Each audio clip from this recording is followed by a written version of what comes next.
You've spent years building your business, working towards an exit, and now the time has finally come. Someone has made you an offer you can't refuse. But without fail, nearly every business owner I speak with says to me that if they could do it all over again, they'd approach the sale completely differently. So here are some of the most common mistakes people make when selling a business to make sure you're financially prepared for sale. Plan ahead.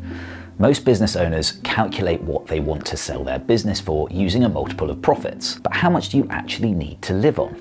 Is it going to be enough? Or could the figure be more than you'll ever need, which means you can put a greater emphasis on other standards that the purchaser needs to meet rather than just price? There's lots of things to think about, and this is why cash flow modeling ahead of sale can be extremely useful.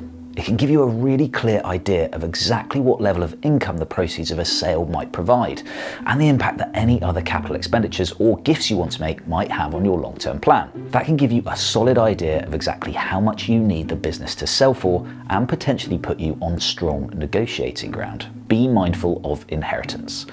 Remember that the shares in your business may currently benefit from business property relief, but the sale proceeds will form part of your estate on sale. There are a number of things that can be done, such as using the company pension effectively, and you can structure the shares of the business in a particular way prior to sale if this is important.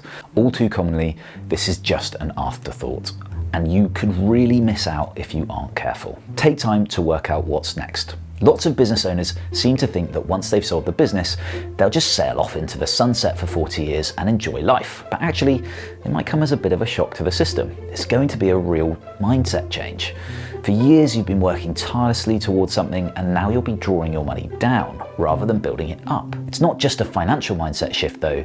Think really deeply and have a plan about what you're going to spend your time doing after sale. You're probably a high energy individual, and you want to make sure that the period after sale is liberating and enjoyable rather than just slightly disconcerting. Successful business owners are also typically risk takers. That's usually why they've got to where they are and how they've reached a successful sale. Because of this, the first thing they often want to do is invest in another small, high-risk business. But remember, if you've sold or are about to sell your business, you're the exception, not the norm. 70 businesses an hour are formed in the UK, and half of them will completely fail in the first 5 years. And 99.6% will never make 10 million in turnover. So if you do want to get involved with small ventures, that's fantastic, but just don't do it with every penny you have. Make sure that at least say 80% of your sale proceeds can provide for all of your needs until the end of your days.